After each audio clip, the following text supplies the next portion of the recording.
You know, sometimes the strongest partnership can crumble in minutes, not with wars, not with sanctions. It breaks with one meeting, one refusal, one man who looks power in the eye and says no. And tonight, we're diving into that moment. The moment when Donald Trump did something unprecedented. He didn't blame a country. He didn't blame policies. He blamed one Indian. In his own words, that single person destroyed America-India relations. So who is this man? What happened in that room where cameras weren't allowed? And how did one conversation change the trajectory of two superpowers? This isn't about trade numbers or defense deals. This is raw. This is personal. This is about the collision between American expectations and Indian pride. This is about one voice that refused to bend and made the most powerful man on earth take it personally. So stick with me, because once you hear what really went down behind those closed doors, you'll never see global politics the same way again. Look, it wasn't that long ago when India was just another developing country. That's the polite way the West used to say, not important. They saw poverty, they saw chaos, they saw a nation grateful for whatever attention it got from the big players. What they completely missed was the hunger, the determination to rise. Today, India isn't asking for permission anymore. The International Monetary Fund says India is now the fastest growing major economy on the planet. While Europe fights recession and America worries about inflation, India is building. The numbers don't lie. GDP growth is outpacing Germany, Japan, even the U.S. itself. This isn't just recovery, this is dominance. From the tech towers of Bangalore to the financial districts of Mumbai, money is flowing like never before. Since 2016, over 75,000 startups have launched, making India the world's third largest startup ecosystem. We're not talking about small businesses here. We're talking about billion-dollar valuations, unicorn companies, global tech giants being born every month.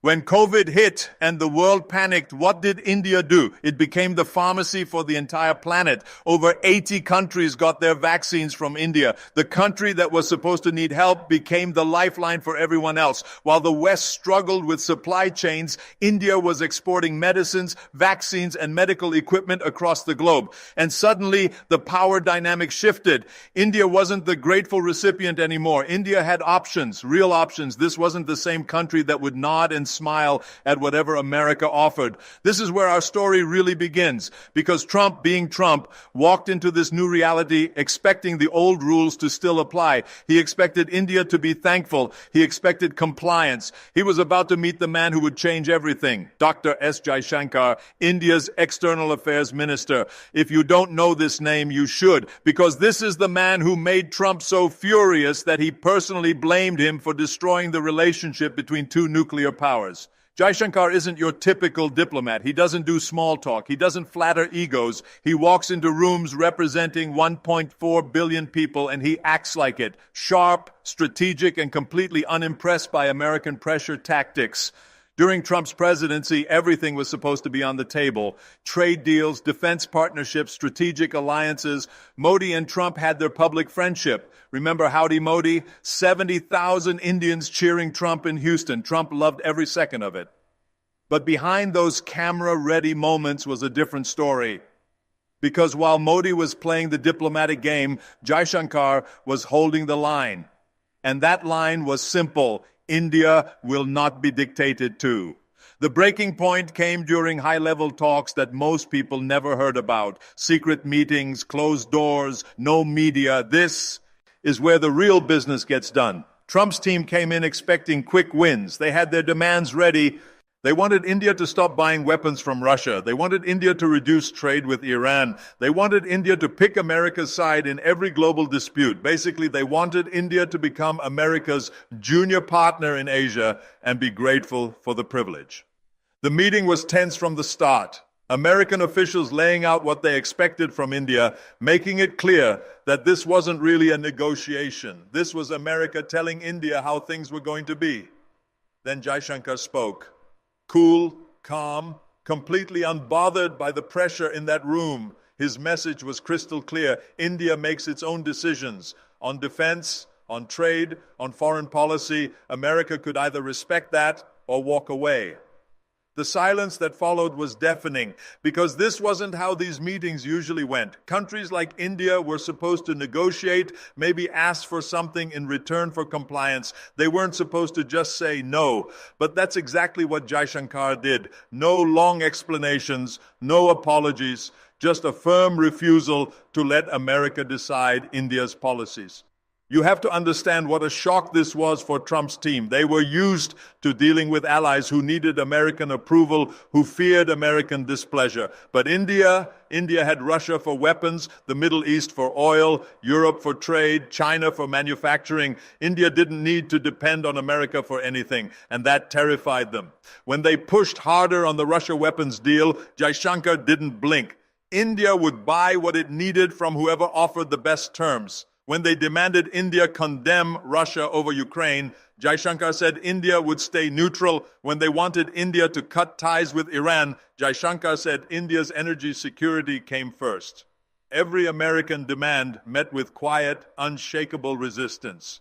This drove Trump absolutely insane, because Trump's entire foreign policy was built on personal relationships. He needed world leaders to like him, to seek his approval, to make him feel important. But Jaishankar, he treated Trump like any other world leader, equal, not superior. For Trump, being treated as equal felt like disrespect. The final straw came during defense talks. America wanted India to cancel its purchase of Russian S-400 missile systems. These are some of the most advanced air defense systems in the world. India needed them. Trump's team made it an ultimatum: buy American or face consequences. This kind of pressure usually worked. Most countries would cave rather than risk American anger. Jaishankar's response was ice cold. India will make decisions based on India's interests. That's what sovereign nations do. Sovereign nations, those two words hit like a bomb in that room, because what Jaishankar was really saying was, we're not your colony, we're not your puppet, we're an independent country that makes independent choices. And Trump took it very, very personally. After that meeting, everything changed. The public smiles continued for a while. Modi and Trump still appeared together at events. But behind the scenes, the relationship was freezing over. Trade negotiations that should have been straightforward suddenly became impossible. Defense cooperation hit roadblock after roadblock. Trump started complaining publicly about India's trade practices. He ended India's preferential trade status. He began talking about India like it was an adversary instead of an ally. Then came the moment that revealed everything. In a private conversation that later became public, Trump said the words that showed exactly how personal this had become. It's not India that's the problem. It's one Indian who destroyed our relationship. One Indian. He was talking about Jaishankar, the man who dared to say no. This is where the story gets interesting, because Trump's anger revealed something important about how power really works. It's not just about countries or policies. It's about people. It's about ego. It's about respect. Trump didn't feel rejected by a nation. He felt rejected by a person. And when someone like Trump feels personally rejected, he doesn't forget. He doesn't forgive. He takes it out on everyone. But here's what makes this story truly remarkable. Jaishankar didn't insult Trump. He didn't attack America. He didn't even raise his voice. All he did was refuse to pretend that India should be grateful for whatever America offered. That refusal changed everything, because it showed the world something that Washington didn't want anyone to see. America couldn't just order other countries around anymore. Even allies had choices now. Even partners could say no. And when India said no, it didn't collapse. It didn't get punished. It got stronger. While Trump was complaining about India, Indian companies were signing deals with American businesses worth billions. While Trump was threatening sanctions, India was building partnerships with Europe, Japan, Australia, even China. Despite border tensions, the European Union started talking about strategic partnerships with India. Japan increased its investments. Australia signed comprehensive trade agreements. India proved something that sent shockwaves through Washington. In the modern world, no single country gets to dictate terms to everyone else. And it all started with one man saying no in a conference room. Let me tell you why this matters beyond just politics. Jaishankar understood something most people never learn. Your power doesn't come from making others comfortable. It comes from knowing your worth and refusing to accept less. Think about your own life. How many times have you been in situations where someone expected you to be grateful for scraps? Where they assumed you'd say yes because you needed them more than they needed you? Jaishankar shows us what happens when you walk into any room knowing your value, when you refuse to play games where you're supposed to feel lucky just to be there. Some people get angry, some people try to punish you, but others start treating you with the respect you always deserved. Fast forward to today. Trump is back in power as of January 2025. The relationship between America and India is still complicated, but something fundamental has changed. America no longer assumes India will automatically agree. American businesses know they have to compete for Indian partnerships. American politicians know they have to treat India as an equal. And Jaishankar, he's still there, still calm, still refusing to accept anything less than respect.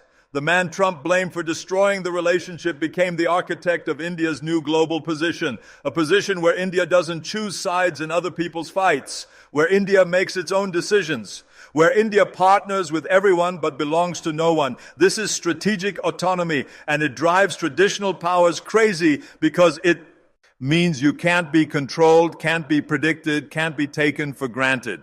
When Russia invaded Ukraine, everyone expected India to condemn Russia and join sanctions. India chose neutrality, not because it supported the war, but because it refused to let others write its foreign policy. When China and India had border clashes, everyone expected India to automatically align with America. Instead, India handled it directly while maintaining trade with both countries. But this story goes beyond Trump and Jaishankar. This is about how power shifts in the modern world. For 70 years, global relationships worked one way. America set the rules, everyone else followed. If you followed well, you got rewards. If you didn't follow, you got punished. That system worked when America controlled half the world's economy and had the only serious military force. But that world doesn't exist anymore. Today, there are multiple power centers. China has massive economic influence. India has enormous population and growing wealth. Europe has huge markets. Russia has nuclear capabilities. In this new reality, countries don't have to choose between America and everyone else. They can pick America for some things, China for others, Europe for still others. They can be strategic, they can be selective, they can be independent. And that's exactly what India decided to do. When America said, choose us or China, India said, we'll choose what's best for India. When America said, buy our weapons or face consequences, India said, we'll buy the best weapons regardless of source. When America said, support our position on Russia, India said, we'll support peace, not sides. This wasn't anti-American policy. This was pro-Indian strategy. But to Trump, it felt like betrayal because he was used to countries needing American approval to survive and prosper. The U.S.-India situation wasn't unique during Trump's presidency. He had similar conflicts with Germany's Angela Merkel, France's Emmanuel Macron, Canada's Justin Trudeau. The pattern was always identical. Trump would meet foreign leaders expecting deference. When he got partnership instead of submission, frustration would build. When he got independence instead of compliance, anger would explode. And usually he'd blame one specific person, not the entire country, not the system, one individual who had the audacity to treat him as an equal rather than a superior. Here's why this story matters beyond international politics and diplomatic drama. It's about how power works in your personal life. Every single day you walk into situations where people expect you to accept less than you deserve. Your boss who wants longer hours for the same salary. Your client who demands more work for the same payment. Your relationships where you're expected to compromise your values to keep others comfortable. In those moments, you face the same choice Jaishankar faced. Accept unequal terms to maintain peace, or demand equal treatment and risk losing the relationship entirely. Most people choose the first option. They accept less because they fear losing what they have. They stay quiet because they fear conflict. They compromise their principles because they fear consequences. But here's what Jaishankar understood that most people miss completely. Sometimes relationships aren't worth keeping if they require you to accept less than you deserve. Sometimes peace isn't worth maintaining if it requires silence about unfairness. Sometimes safety isn't worth preserving if it demands compromising your core values. When Jaishankar said no to Trump, he wasn't trying to be difficult or stubborn. He was demanding to be respected as an equal. And respect can never be given as charity. Respect must be earned through strength. Sometimes earning respect requires risking rejection completely. The people who shape history, who change industries, who build movements, who create lasting legacies, they're not the ones who always say yes to everything. They're the ones who know exactly when to say no. They understand that some relationships are only valuable on equal terms. They would rather walk away from bad deals than accept bad deals. They measure success not by what they avoid losing, but by what they refuse to tolerate. So the next time someone questions your worth, your position, your right to equal treatment, remember this exact moment. One diplomat, one conversation, one stand that changed global dynamics forever. Because that's how real change happens. That's how nations rise from followers to leaders. And that's how individual voices can echo across the entire world. You don't have to fight loudly to be powerful. You just have to know exactly who you are and what you won't compromise. And when pressure comes, when demands are made, when people expect you to shrink to make them comfortable, that's when your character gets tested. Jaishankar passed that test. He showed the world that New India doesn't ask for respect, it commands respect. He demonstrated that dignity isn't negotiable, even when dealing with the world's most powerful leaders.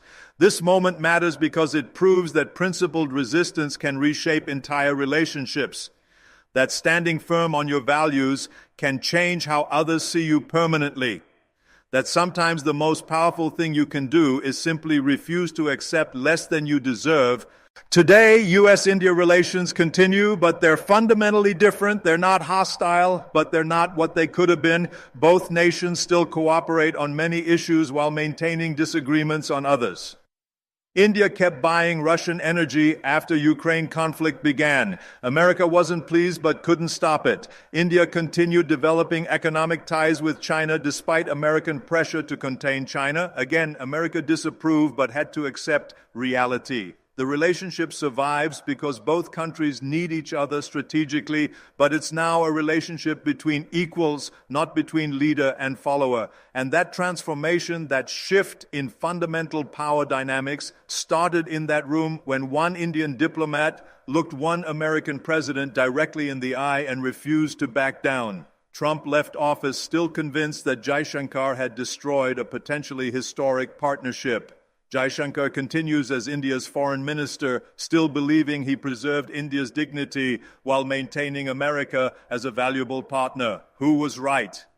History will make that judgment, but one thing is absolutely certain. The world learned something crucial from watching these two strong-willed individuals collide. Sometimes standing your ground means losing some ground, but sometimes losing ground is infinitely better than losing your soul. Sometimes the relationships worth having are the ones that survive your complete refusal to be less than you truly are. In the end, when Trump said it wasn't India that failed America, but one Indian individual, he revealed something bigger than he intended. That sometimes dignity gets mistaken for defiance. That sometimes standing tall means walking away alone. But history will decide whether that was destruction or the beginning of a completely new kind of diplomacy.